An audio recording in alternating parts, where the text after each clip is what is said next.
अब हामी जगदीशपुर तालको भरभर गरेर पुनः घरतिर चाहिँ फर्कने क्रममा छौँ। यो हाम्रो चाहिँ कपिलवस्तुको जगदीशपुर ताल एकदमै चाहिँ पौराणिक रूपले पनि चाहिँ महत्त्वपूर्ण छ।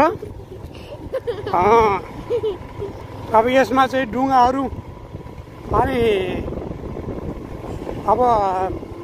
अनि यो जगदीशपुरका चाहिँ अब मिठा मिठा यहाँका चाहिँ थारू परिकारहरूको चाहिँ वास्तविक स्वाद लिएर हामी चाहिँ फर्किराखेका छौँ। आज कारणवश यहाँ चाहिँ अस्ट्रेलियन चराहरू चाहिँ अब देख्न पाइएन।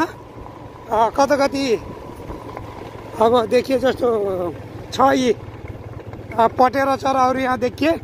तपाईहरुको चाहिँ अब नजरमा आउँछ आउँदैन भिडियो हामी बाटोबाट खिचिराखेका छौँ र यी चराहरू पनि अहिले धेरै लोप भइसके।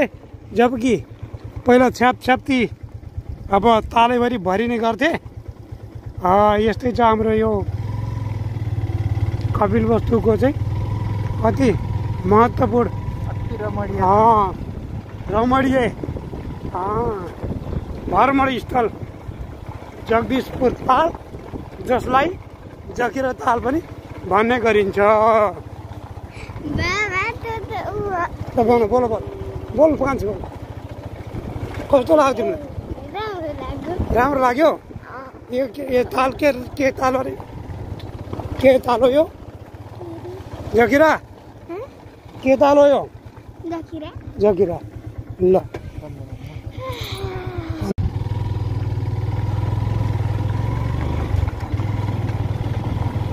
अब हामी जगदीशपुर तालको भरभर गरेर पुनः घरतिर चाहिँ फर्कने क्रममा छौँ।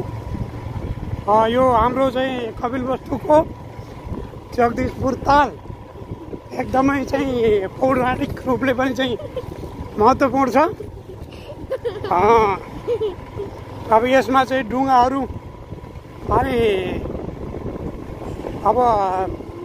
अनि यो जगदीशपुरका चाहिँ अब मिठा मिठा यहाँका चाहिँ थारू परिकारहरूको चाहिँ वास्तविक स्वाद लिएर हामी चाहिँ फर्किराखेका छौँ।